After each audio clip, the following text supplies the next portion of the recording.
All right, welcome back. This has reportedly been dubbed Hell Week by one EU cabinet minister, the beginning of an intensive 10-day push to reach consensus on the most contentious Brexit issues before European leaders gather next week. Kicking things off today, Theresa May's top EU advisor, Ollie Robbins, is in Brussels, working on the withdrawal agreement. Tomorrow, Scottish First Minister Nicola Sturgeon addresses her party after pushing for independence and a people's vote. While in Brussels, DUP leader Arlene Foster meets with EU chief negotiator Michel Barnier. And on Wednesday, Barnier will address the European Parliament. And then on Thursday, Brexit Secretary Dominic Raab is back in Brussels for more talks. Well, over the weekend, Ireland's foreign minister went so far as to say the deal is 90% done. So what 10% are they still working on? And to discuss all of this, I'm joined by Darren McCaffrey. He's back, our political editor at Euronews. James Crisp, Brussels correspondent for The Telegraph. And joining us is Brian Maguire. He's a reporter with Euractiv here in Brussels. All right, 90% done. I mean, how fast did that change? Who wants to go first? Well, unfortunately, things aren't going quite as smoothly as we were led to believe up until very, very recently. In fact, Dominic Raab, while we all expected him to be here on Thursday, that is being marked down as a very, very, very much a TBC, to be confirmed. Okay. It looks like the mood music which we've been hearing, the deal is nearly there, 90%. Now, 90% might be accurate for the withdrawal agreement.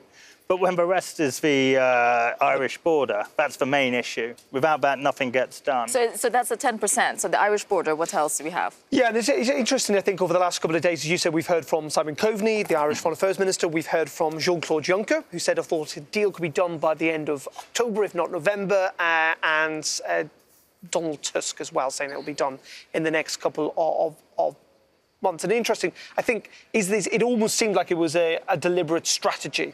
Right. To try and kind of essentially get the British There's one voice missing, isn't there? Yeah. There is one voice missing. Theresa May, rather interesting, or a spokesperson today, playing that down substantially, saying that we shouldn't necessarily be that optimistic, while hopeful, of course, that a deal will happen. Yeah, Brian, I'll go to you on what do you think the Irish border is such a massive... as well.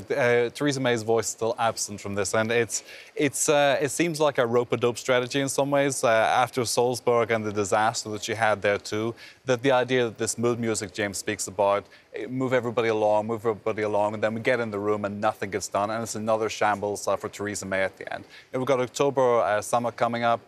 It looks more like preparation, but Macron said that if things weren't done in October, he wasn't going to attend. But it looks like she's going to give in, don't you think? Well, she has to. And give in to the EU's version of... She has to give in to the EU to get something, but she'll never be able to sell it back home again. All right, well, you're doubtful. I'm doubtful that she can give in on the border. I mean, the problem is we're now getting to a stage where we're talking about very nerdy bits of language. So she won't accept a border in the Irish Sea. She won't accept a customs border.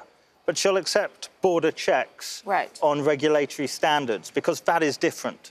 How is that different? Honestly, I've got no idea. And to a degree already exists, because there already are some checks on the border between Great Britain and the rest of Ireland. 10 seconds. These are niceties. So, I mean, essentially... All right, I'll give you the last word, because we have 10 seconds. So, Brian. The Irish Sea is border checks already exist. The DUP won't accept them. Theresa May has nowhere to go.